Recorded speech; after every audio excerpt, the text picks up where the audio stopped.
In this podcast episode, the hosts speak with James Glancy, a former Royal Marine, filmmaker, and political commentator, to discuss the ramifications of the West's military involvement in Afghanistan and the broader implications for Britain today. Glancy reflects on his experiences in Afghanistan, the ideological battles fought, and the current state of the UK, emphasizing a sense of loss both abroad and at home. Glancy begins by recounting his enlistment in the Royal Marines just before the September 11 attacks, which led to the West's military intervention in Afghanistan. Initially, he believed the mission was justified, aimed at dismantling al-Qaeda and the Taliban, who were seen as threats to Western values. However, he now views the outcome as a significant failure. The Taliban, he argues, is more powerful than it was in 2001, having regained control of Afghanistan after the withdrawal of Western forces. This situation, he asserts, has left a legacy of instability and a resurgence of extremist ideologies. The conversation shifts to the consequences of the withdrawal, particularly the vast amounts of military equipment left behind and the influx of individuals with extremist views into the UK. Glancy expresses concern over the growing number of Islamists in Britain, suggesting that the country is now facing a societal threat that mirrors the ideological battles fought in Afghanistan. He highlights the alarming statistics regarding individuals on the terrorist watch list, emphasizing the disconnect between the military efforts abroad and the challenges faced at home. Glancy elaborates on the concept of militant Islamism, describing it as an extreme interpretation of Islam that is fundamentally incompatible with Western democratic values. He draws parallels between the Taliban's brutal enforcement of Sharia law and the ideologies that have emerged in the UK. He argues that the West's failure to address these ideologies has allowed them to flourish, creating a dangerous environment that undermines social cohesion. The discussion also touches on the role of organizations like Five Pillars, which Glancy describes as representing more extreme forms of Islam in Britain. He expresses concern over the influence of such groups and the potential for radicalization within communities. Glancy believes that the West's approach to combating these ideologies has been ineffective, as it often fails to engage with the underlying issues that drive extremism. Reflecting on the withdrawal from Afghanistan, Glancy articulates a sense of betrayal felt by the Afghan people who had placed their hopes in Western support.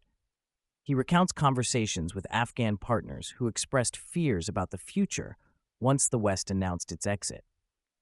The abrupt withdrawal, he argues, not only emboldened the Taliban, but also left many Afghans vulnerable to persecution. Glancy emphasizes the moral obligation to assist those who had supported Western efforts, highlighting the tragic consequences of abandoning them. He also critiques the broader strategy of nation-building in Afghanistan, arguing that the attempt to impose Western values on a society with deep-rooted cultural differences was misguided.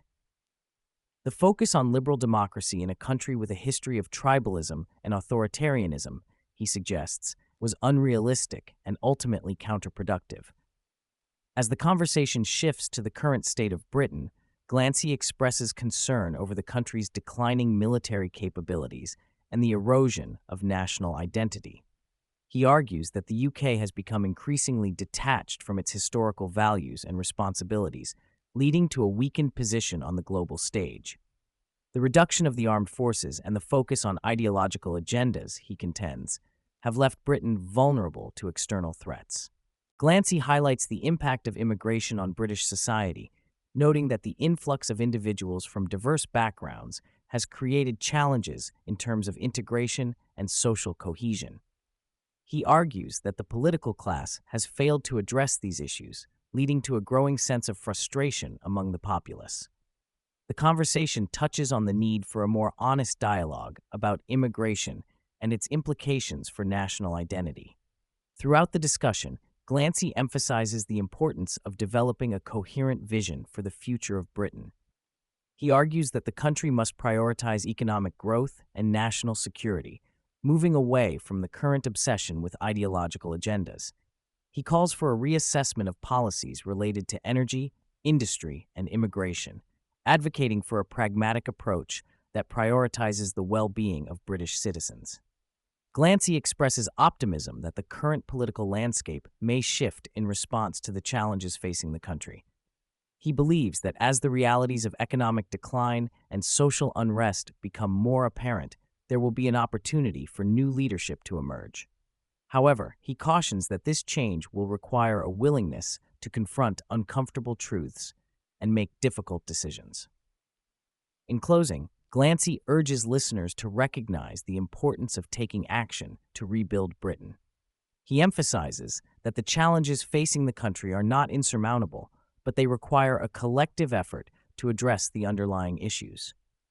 By fostering a sense of national identity and prioritizing the needs of citizens, Glancy believes that Britain can regain its strength and resilience in the face of adversity.